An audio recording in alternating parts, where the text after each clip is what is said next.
Ազգային ժողով կառավարություն հարց ու պատասխանը սկսվեց լավ լուրով։ Էներգետիկայի եւ բնական պաշարների նախարար Երվանդ Զախարյանը հայտարարեց, որ Վանաձորի Քիմպրոմի աշխատակիցների պարտքը նախագահի հանձնարարությամբ ամբողջությամբ կմարվի մինչև դեկտեմբերի 15-ը։ Պատգամավոր Էդմոն Մարուքյանի հարցին, թե ի վերջո Վանաձորի Քիմպրոմը կվերագործարկվի, թե ոչ եւ իրոք գործարանը սնանկ է ճանաչվելու, նախարարը պատասխանեց, որ գործարանի սնանկացման վերաբերյալ եղել է դատական հայց։ Հայցը բավարարվել է եւ Վանաձոր Քիմպրոմը ճանաչվել է սնանկ։ Դատարանի վճիռը վիճարկվել է եւ այսօր քննարկումների փուլում է։ Կատարվում են այսօր ուսումնասիրություններ եւ ուսումնասիրությունների ավարտից հետո համապատասխան առաջարկությունների եզրակացություններ կներկայացվեն կառավարությանը եւ հանրապետության նախագահին,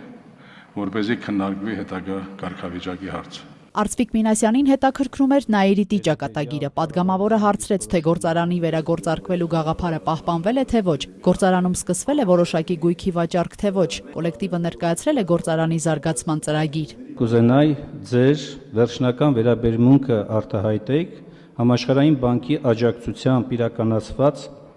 տեխնիկական աուդիտի վերաբերյալ։ Առայն որ այս աուդիտում նախնական դիտարկումները մեր կողմից ցույց են տալիս, որ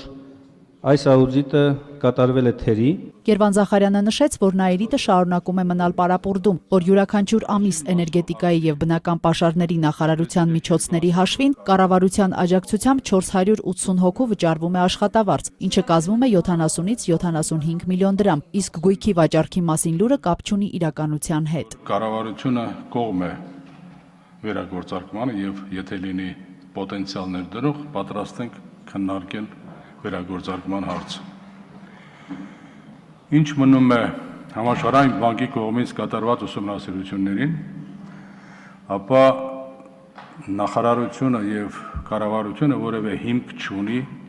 այդ ուսումնասիրությունները դնել կասկածի տակ։ ՕԵԿ-ական պատգամավոր Լևոն Դոխոլյանն էլ մտահոգված էր հայ-էլեկտրոմեքենագործարանի ու նրա աշխատակիցների ապագայով։ Էկոնոմիկայի նախարար Կարեն Ճշմարիտյանը տեղեկացրեց, որ մասնավորեցման ժամանակ այդ գործարանի բաժնետերեր են դարձել հենց գործարանի աշխատակիցները։ Այդ կարգի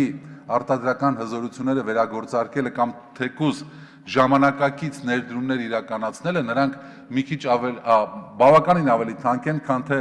նոր հողի վրա մեկ հարկանի ժամանակակից գործարան ստեղծելը։ Տիգրան Ուրիխանյանը արդարադատության նախարարին հարցրեց, թե այն քաղաքացիները, որոնց անձնական գույքի ու դրամական հաշիվների նկատմամբ իրագործվում են արգելանքներ, ինչու են դժվարությամբ պարզաբանումներ ստանում ԴՀԿ-ից, ընկնում քաշքշուկի մեջ։ Արդարադատության նախարար Արփին Հովհաննիսյանը նախ պարզաբանեց արգելադրումների ընթացակարգը, այնուհետև նշեց, որ պատգամավորի մատնանշած համակարգը գրեթե ամբողջությամբ գործում է ավտոմատ։ Այս պահին այն աշխատանքային խումբը, որ աշխատում է ոչ միայն նրա վրա, որպեսզի մենք այդ տուգանքները նվազեցնենք, այլ նաև շատ տուգանքներ պարզապես փոխարինենք նախազգուշացմամբ։ ՑՄԱՀ ազատազրկվածների պայմանների առնչությամբ պատգամավոր Արմեն Ավետիսյանի հարցին էլ արդարադատության նախարարը պատասխանեց, որ Արմավիր քրեակատարողական հիմնարկի շահագործմամբ 90%-ով կլուծվի դատապարտյալներին փակ եւ կիսափակ ռեժիմներով պահելու խնդիրը։ Ըստ Արփին Հովհաննիսյանի երկրորդ կարևոր քայլն էլ տեսակցությունների քանակի կրկնապատկումն է։ Արդարադատության նախարարը անդրադարձավ նաև Նուբարաշեն քրեակատարողական հիմնարկում վերջերս տեղի ունեցած միջադեպին, հայտնելով, որ այս պահին կատարվում է ծառայողական քննություն, որից հետո ինքը հանդես կգա հայտարարությամբ։ Լիաննա Ներսիսյան, Ավետ Տավյան, ժամը լրատվական,